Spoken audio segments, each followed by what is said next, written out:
ব্যারাকপুর মানে প্রথম যার কথা মাথায় আসে তিনি অর্জুন সিং। টিটাগড়, জগদ্দল, ভাটপাড়া সবই তাঁর গড় বলেই পরিচিত। লোকসভা হোক কিংবা বিধানসভা, ভোট সেখানে ভোট করানোর স্ট্র্যাটেজি তারই ইশারায় চলত। কিন্তু এবারের লোকসভা ভোটে সেই সব আর হয়নি। অর্জুনের গড় বলে পরিচিত ব্যারাকপুরে গোহারা হারতে হয়েছে বিজেপি প্রার্থী অর্জুন সিংকে। প্রধান প্রতিপক্ষ তৃণমূলের পার্থ ভৌমিকের কাছে 64,438 বেশি ভোটে পরাজয়ের মুখ দেখেছেন তিনি। এই লোকসভা কেন্দ্রের 7টি বিধানসভার মধ্যে ছটিতেই হেরেছেন তিনি। মুখ রক্ষা কেবলমাত্র ভাটপাড়াতে, কিন্তু সেখানেও এগিয়ে থাকার ব্যবধান অনেকটাই কমেছে, মাত্র 17,463। 2019 সালের নির্বাচনে এই ভাটপাড়া কেন্দ্র প্রায় 30,000 ভোটের লিড ছিল, কিন্তু এবার সেই লিড কমে যাওয়ার চিন্তার ভাঁজ অর্জুনের কপালে। একমাত্র এই ভাটপাড়া বিধানসভা আসনটি বিজেপির দখলে রয়েছে। সেখানকার বিধায়ক তারই পুত্র পবন সিং। কিন্তু তারপরেও তৃণমূল কিভাবে তাদের ফারাকটা কমিয়ে আনলো, সেটাই প্রশ্ন। ভাটপাড়া পৌরসভার একটি বিশাল বিশাল অংশের বসবাস অবাঙালি মানুষের। তাদের বেশিরভাগই বিভিন্ন জোট মিলে কর্মরত। গত কয়েক দশক ধরে এই বিধানসভার শেষ কথা ছিল অর্জুন সিং, কিন্তু সেই গড়ে এই হাল কি করে? রাজনৈতিক মহলের ব্যাখ্যা, অর্জুনের এই ঘন ঘন দল বদল মোটেই ভালোভাবে নেয়নি সেখানকার মানুষ। তার উপর এই অঞ্চলের খেটে খাওয়া মানুষদের ঘরে লক্ষ্মীর ভাণ্ডারের 1000 টাকা করে ঢোকাটাও অন্যতম কারণ। সেই লক্ষ্মীর ভাণ্ডার প্রসঙ্গ, তাকে বলতে শোনা যায় 1000 টাকা দিয়ে মমতা ব্যানার্জি ভোট কিনেছে। রাজ্যের 42টি আসনের মধ্যে এবার অন্যতম গুরুত্বপূর্ণ কেন্দ্র ছিল এই ব্যারাকপুর। 2019 সালে টিকিট না পেয়ে তৃণমূল ছেড়ে বিজেপিতে যোগ দেন অর্জুন সিং। ভাটপাড়ার বাহুবলী নেতার ফুল বদল রীতিমতো হইচই ফেলে দিয়েছিল। গেল রব উঠেছিল। তৃণমূলের দাবি টিকিটের লোভ দেখিয়ে বিজেপি আবারও ফেরায় অর্জুনকে। তবে অর্জুনের আর সেই ক্ষমতা, সেই বলে আগেই দাবি করে রেখেছিলেন পার্থ ভৌমিক, সোমনাথ শ্যামরা। ভোটের ফলে সত্যিই কাজ করলো না অর্জুন ম্যাজিক, হারতে হলো তাকে। এই নিয়ে একটি রিপোর্ট তুলে ধরেছেন আমার কলিগ দীপক, দেখাবো আপনাদের।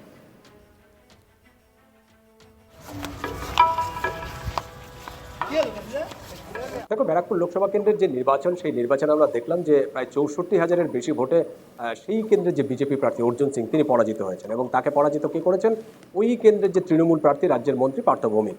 কিন্তু এই যে ব্যারাকপুর লোকসভা কেন্দ্রের যে 7টি বিধানসভা, সেই 7টি বিধানসভার মধ্যে একটি বিধানসভা বিজেপির এবং বাদবাকি যে 6টি বিধানসভা আছে সেই 6টি বিধানসভা তৃণমূলের। কিন্তু যেই বিধানসভাটি বিজেপির সাংসদ মানে বিধায়ক পবন সিং, যিনি অর্জুন সিং এর পুত্র, সেই ভাটপাড়া বিধানসভায় কিন্তু যেই মার্জিনটা, যেই লিডটা, সেই লিডটা কিন্তু যথেষ্ট কমে গেছে।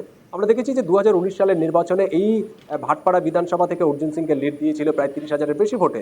অথচ এবার সেই কেন্দ্র থেকে, অর্থাৎ ভাটপাড়া বিধানসভা কেন্দ্র থেকে যেই লিডের ব্যবধান অনেক কমে গেছে, প্রায় অর্ধেক হয়ে গেছে, এবং সেখানে লিড যারা আছে প্রায় 17,000-এর বেশ কিছুটা বেশি ভোটে।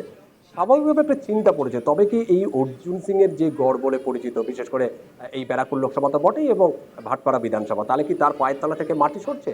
রাজনৈতিক মহলের যে বক্তব্য সেটি হচ্ছে যে এই যে ভাটপাড়া বিধানসভা, এই ভাটপাড়া বিধানসভার কিন্তু মানে অবাঙালি অধ্যুষিত একটি এলাকা এবং অবাঙালি মানুষের বসবাস, এবং তাদের মধ্যে বেশ কিছু মানুষ গরিব আছে যারা চটকল বা জুটকল বা এরকম ধরনের শ্রমিক শ্রেণী বা বিভিন্ন মিলে কাজ করেন। তো স্বভাবতই প্রশ্ন উঠছে যে হঠাৎ করে একটা সময়ে যেই ভাটপাড়া বিধানসভা বা ব্যারাকপুর লোকসভা কেন্দ্র অর্জুনের গড় বলে পরিচিত, সেখানে কেন এরকম ফলাফল? বিশেষ করে ভাটপাড়া বিধানসভায়, যেখানে তার পুত্র পবন সিং বিধায়ক, তাহলে সেখানে এরকম ফলাফল কেন হলো? রাজনৈতিক মহলের ব্যাখ্যা যে দুটি কারণ, সেটি হচ্ছে যে অর্জুনের এই যে ঘন ঘন দল বদল, এই বদলটা কিন্তু ব্যারাকপুরের মানুষ, অর্থাৎ এই যে ভাটপাড়ার যারা ভোটার আছে বা মানুষ আছে, তারা কিন্তু ভালোভাবে নেয়। এটি হচ্ছে প্রথম কারণ। এবং দ্বিতীয় কারণ তাদের যেটি অভিমত, সেটি হচ্ছে যে এই অঞ্চলে যেসব গরিব মানুষরা আছে এবং তারা প্রত্যেকেই প্রায় লক্ষ্মীর ভাণ্ডারের প্রকল্প পেয়েছে। তুমি জানো যে লক্ষ্মীর ভাণ্ডার 500 টাকা ছিল, এখন সেটাকে বাড়িয়ে প্রায় 1000 টাকা করা হয়েছে। এই যে 1000 টাকা যেই গরিব মানুষদের মানে অ্যাকাউন্টে ঢুকছে বা পকেটে ঢুকছে, তারা কিন্তু অত্যন্ত সুবিধা পাচ্ছে এর কাছ থেকে। তো সেক্ষেত্রেও এই অর্জুন সিং এর এই যে লিডের যে পরিমাণটা কমে যাওয়া, অর্ধেক হয়ে যাওয়া, এটি কিন্তু অন্যতম আরেকটি কারণ। রাজনৈতিক মহল বলছে যে এই পরিস্থিতি যদি চলতে থাকে তাহলে আগামী দিনে কিন্তু ব্যারাকপুরের মাটি থেকে শুধু নয়, ভাটপাড়া যে নিজের যে ক্ষেত্র বা নিজের গড় বলে পরিচিত, সেখান থেকেও কিন্তু অর্জুনের যে শক্তি বৃদ্ধি যেটা ছিল সেটা কিন্তু আস্তে আস্তে ক্ষয় হবে। আমরা দেখলাম যে এই নির্বাচনে প্রায়, যেটা বলছিলাম, যে প্রায় অর্ধেকের বেশি কিন্তু মার্জিন কমে গেছে। তো স্বাভাবিকভাবেই এটি একটি এই ব্যারাকপুরের এই তার যে পরাজয়, তার পরাজয়ের কিন্তু অন্যতম একটি কারণ বলে মনে করছে রাজনৈতিক মহল। ব্যারাকপুর মানে প্রথমেই যার কথা মাথায় আসে তিনি অর্জুন সিং। চিটাগড়, জগদ্দল, ভাটপাড়া সবই তার গড়। লোকসভা হোক কিংবা বিধানসভা, ভোট সেখানে বা ভোটের স্ট্র্যাটেজি তার ইশারাতেই চলে, বা চলে বললে হয়তো এখন ভুল হবে, চলতো। কিন্তু এবারের লোকসভা ভোটে সেই সব আর হয়নি। অর্জুনের গড় বলে পরিচিত ব্যারাকপুরে গুহারা হারতে হচ্ছে বিজেপি প্রার্থী অর্জুন সিংকে। প্রধান প্রতিপক্ষ তৃণমূলের প্রার্থ ভৌমিকের কাছে 64,438 বেশি ভোটে পরাজয়ের মুখ দেখেছেন তিনি।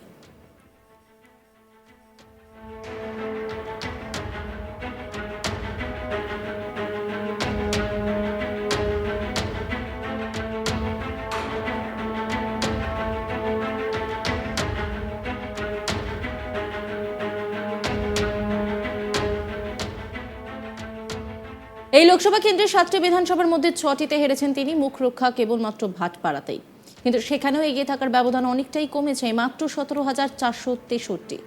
2019 সালের নির্বাচনে এই ভাটপাড়া কেন্দ্র প্রায় 30,000 ভোটের লিড ছিল, কিন্তু এবার সেই লিড কমে যাওয়ায় চিন্তার ভাঁজ অর্জুনের কপালে। একমাত্র এই ভাটপাড়া বিধানসভা আসনটি বিজেপির দখলে রয়েছে, সেখানকার বিধায়ক তারই পুত্র পবন সিং। কিন্তু তারপরেও তৃণমূল কিভাবে তাদের ফারাকটা কমিয়ে আনলো, সেটাই প্রশ্ন।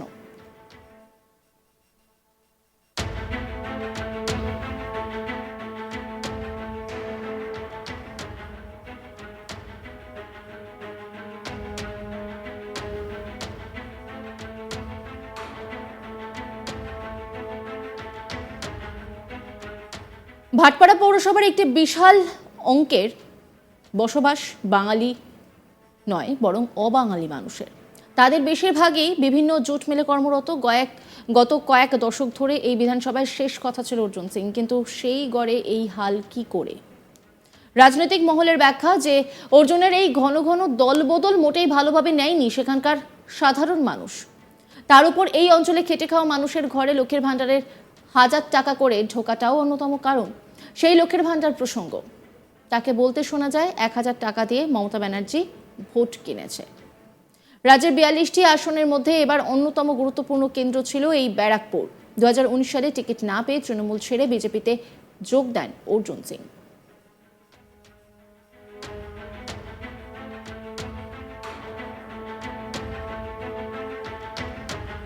নজর রাখুন আজ তাক বাংলার ইউটিউব স্ট্রিমিংয়ে।